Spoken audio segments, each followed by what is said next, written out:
श्रोता प्रेमियों, मैं राम सागर शास्त्री आप लोगों के समक्ष रखने जा रहा हूँ एक प्रसंग, राम और श्याम। देखिए, दोनों ही नाम सुंदर और कल्याणकारी हैं।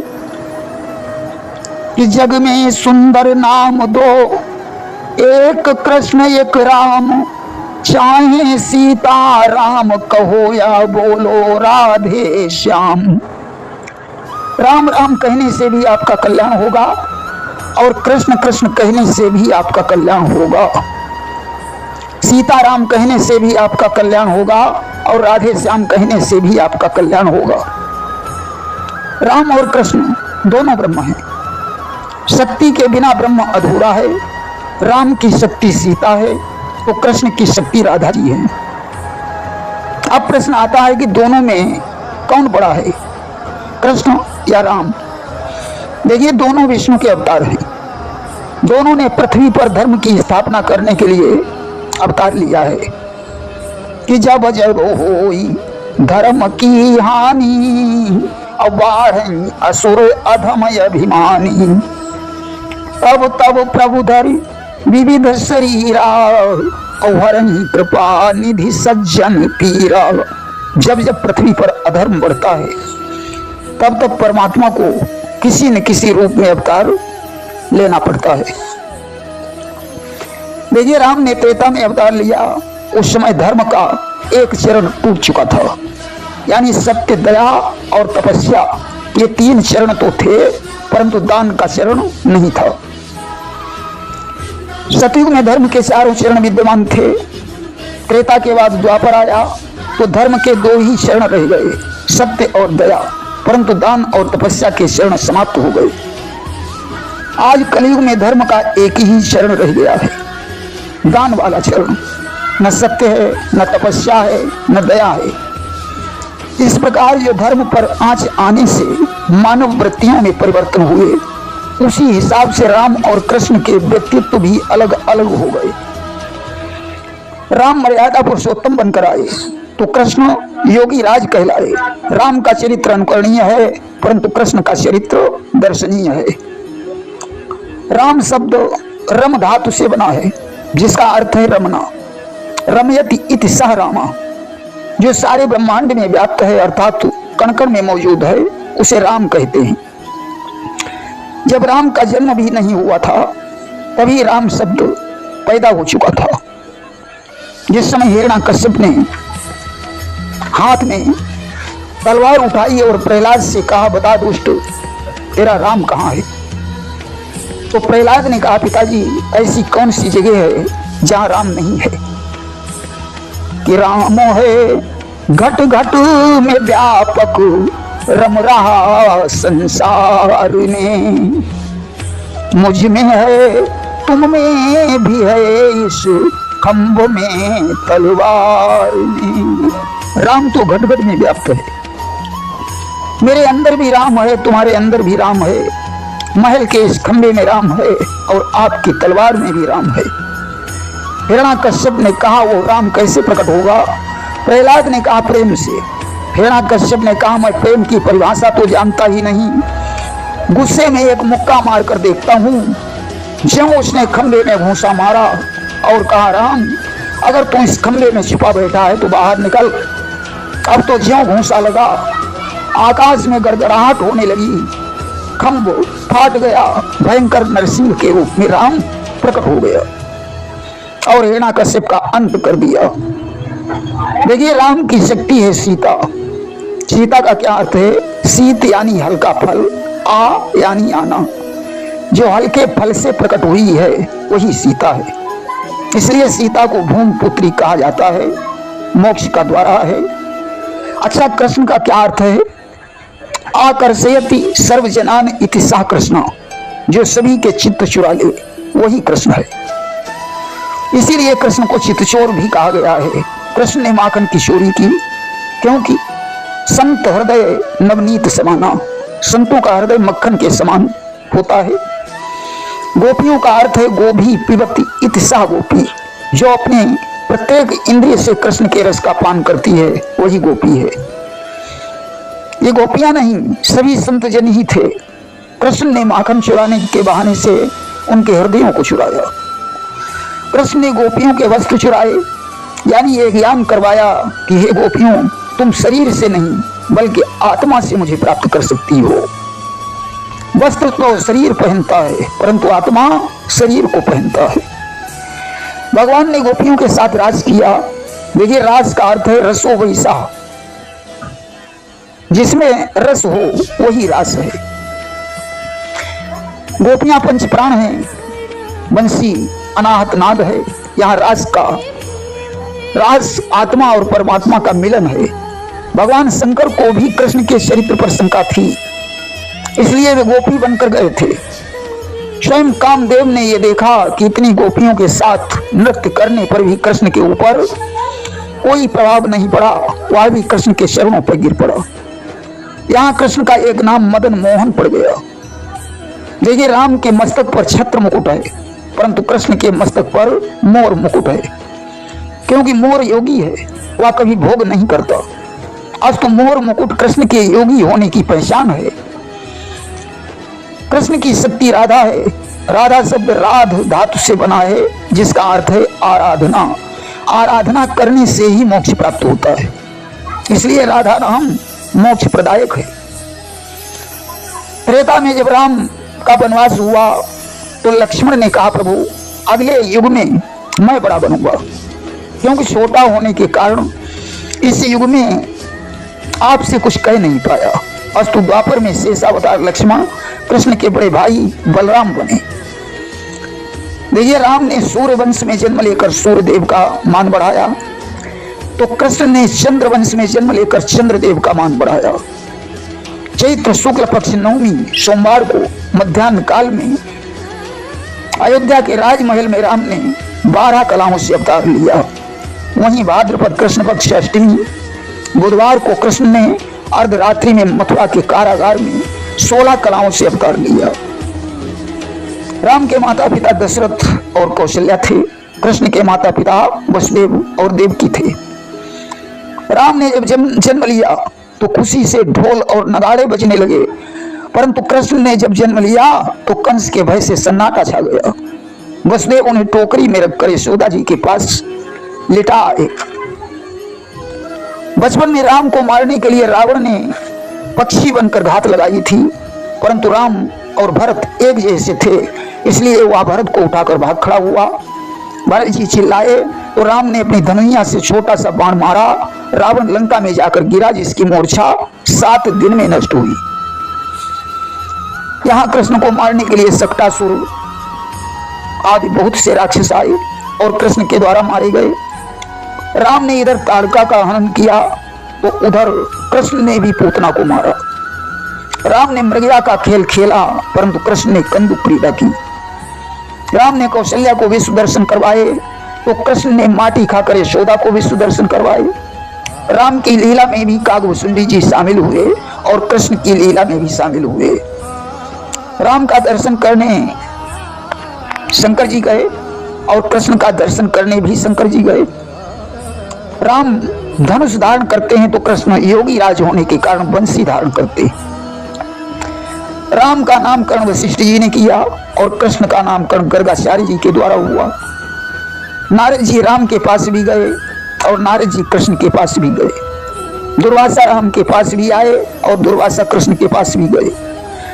राम ने चरण छुआकर अहिल्या का उद्धार किया तो कृष्ण ने अपने चरणों से कुब्जा के चरणों को दबाकर हाथों से झटका मारकर कुब्जा को सीधा कर दिया। कुब्जा का असली नाम शैलेंद्री था, जो कंस की दासी थी। ब्राह्मण पुत्र की मृत्यु राम के राज्य में भी हुई, ब्राह्मण पुत्र की मृत्यु कृष्ण के राज्य में भी हुई। राम ने सुग्रीव को अपना मित्र बनाया तो कृष्ण ने अर्जुन को अपना मित्र बनाया। राम ने विभीषण पर अपनी कृपा की तो कृष्ण ने सुदामा पर अपनी कृपा की।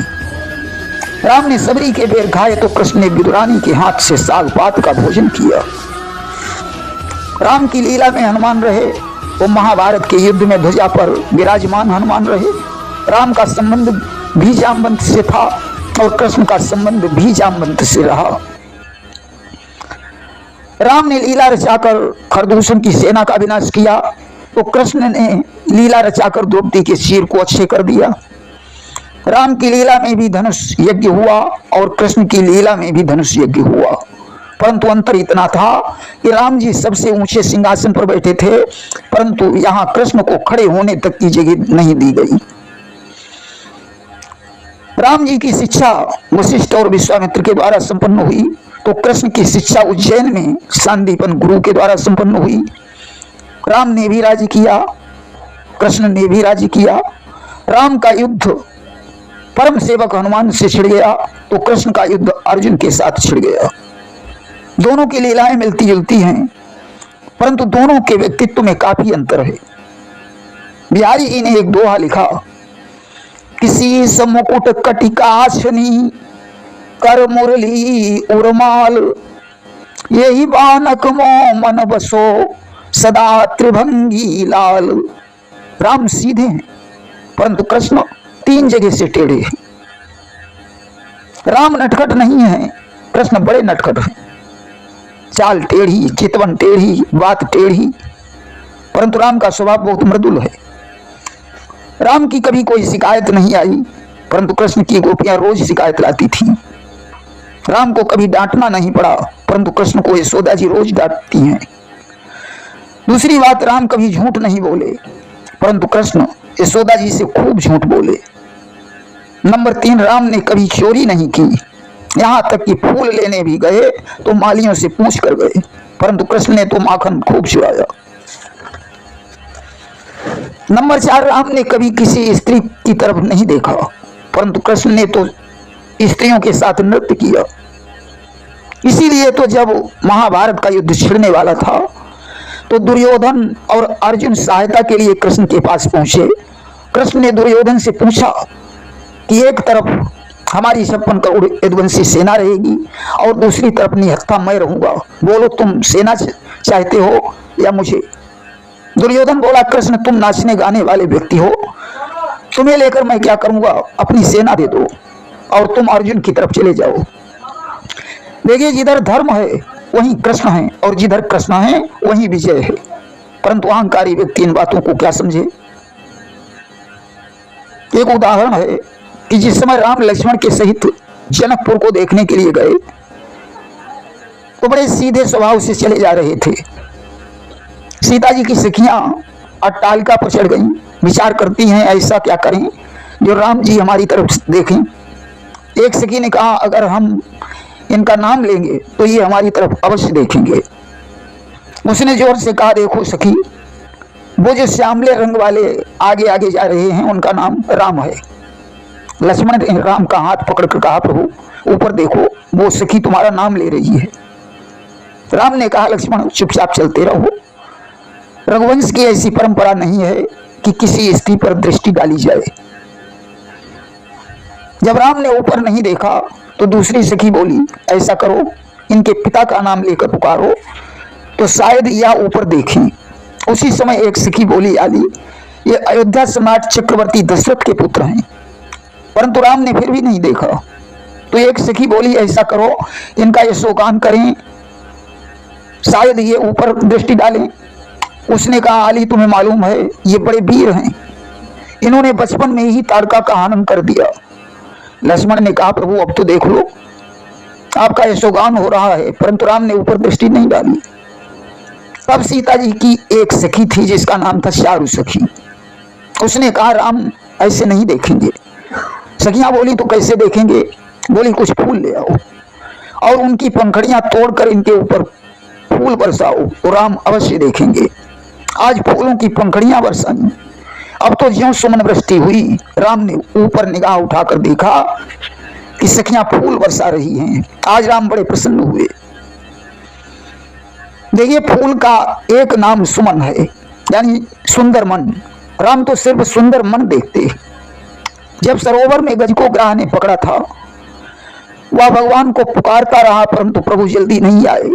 परंतु ज्यों गजराज ने कमल पुष्प सूंड में दबाकर भगवान को समर्पित किया और बोला कि फूल तुम्हें अर्पण है भगवन, फूल नहीं मेरा दिल है, मेरे प्रभु जी आकर देखो क्या ये तुम्हारे काबिल है, फूल तुम्हें अर्पण है भगवान। अब तो भगवान तत्काल गर्भ पर बैठकर भाग खड़ी हुई। दूसरी बात, जब पुष्प वाटिका में राम ने प्रवेश किया और सीता जी का वहां आगमन हुआ, उनके पायल की झनकार सुनकर राम ने लक्ष्मण से कहा, भैया जल्दी से फूल तोड़ लो और यहां से निकल चलो, क्योंकि सीता आ रही है। उसे देखकर कहीं मैं मोहित न हो जाऊं। रघुवंशी कभी कुपंथ पर पांव नहीं रखते हैं कि रघुवंशी न कर सहज स्वभाव, और जिम कुपंथ पग धरई न काऊ। राधे श्याम जी लिखते हैं कि अपना तो ऐसा धर्म नहीं जो तके पराई कन्या को, हे लखन यहाँ से शीघ्र चलो हो रही देर गुरु संध्या को। अरे राम को देखकर जब शूर्पणखा मोहित हो गई, उसने कहा, राम तुम मेरे साथ विवाह कर लो।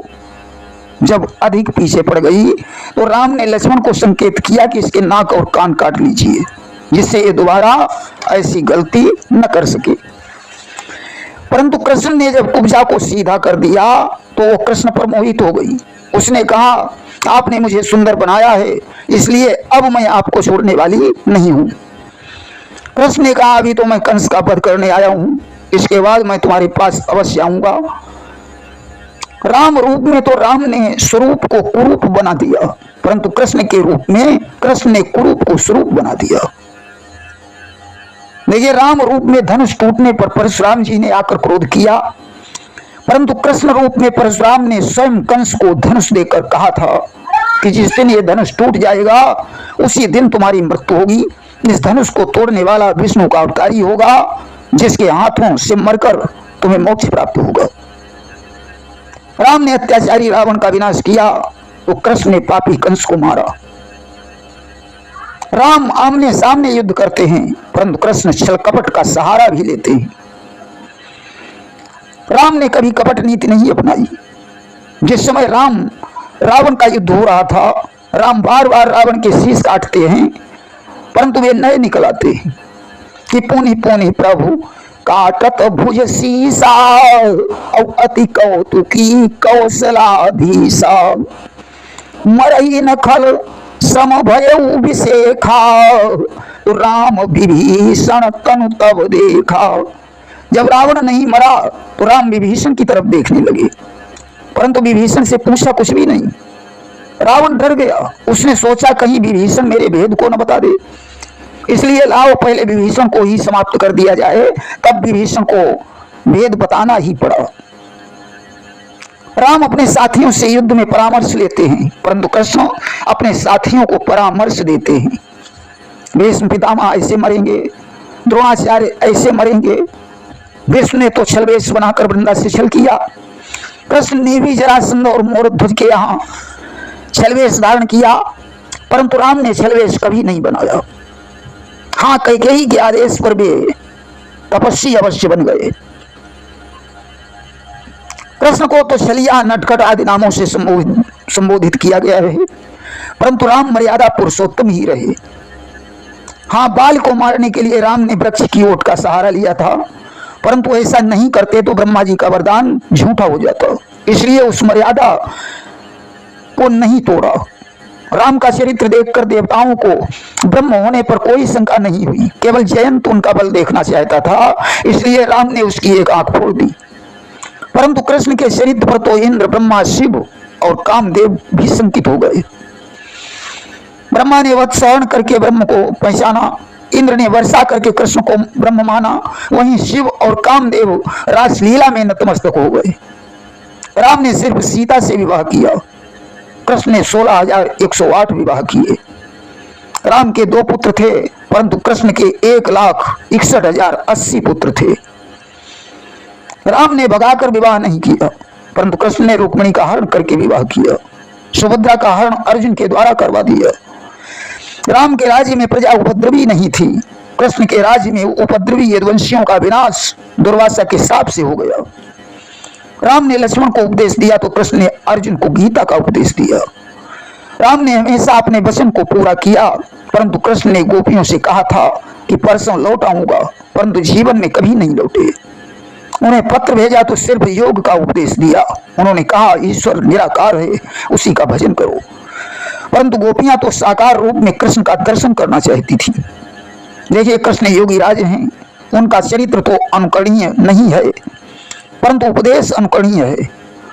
राम की लीला अनुकरणीय है, परंतु कृष्ण की लीला दर्शनीय है। हालांकि कृष्ण ने जो भी लीलाएं की हैं, उनका कोई न कोई रहस्य अवश्य है। राम 11,000 वर्ष में और कृष्ण 125 वर्ष में संसार से चले गए। अब प्रश्न आता है, राम और कृष्ण ने शरीर क्यों छोड़ा? यदि ब्रह्म थे तो सदैव स्वर्ग चले जाते। हाँ, ये बात सत्य है, वे सदैव स्वर्ग जा सकते थे, परंतु उन्होंने सोचा ये मृत्युलोक है, स्वर्ग लोक नहीं है, जहां मनुष्य जन्म लेते हैं और मरते हैं। सारे पूर्ववासी और यदुवंशी जन, माता पिता आदि जब सब मरेंगे, तो मैं अकेला यदि सदैव स्वर्ग जाऊंगा तो इतिहास के पन्नों में मेरा नाम कलंकित हो जाएगा, क्योंकि भक्त मुझे प्राणों से प्यारे हैं। जब उन्हें शरीर छोड़ना पड़ेगा तो मुझे भी शरीर छोड़ देना चाहिए। शरीर अमर नहीं है, आत्मा अमर है। आत्मा ही परमात्मा स्वरूप है। राम और कृष्ण तो परम ब्रह्म परमात्मा हैं। अतः उन्होंने विचार किया कि अगर हम सशरीर सुधाम को जाएंगे तो इतने सारे परिजनों को साथ कैसे ले जाएंगे। बस तो अब तो इन सब की आत्माएं ही सुधाम को जाएंगी और शरीर नहीं जाएंगे। अतः परम ब्रह्म परमात्मा के साथ उनकी आत्माएं भी सुधाम को चली गईं।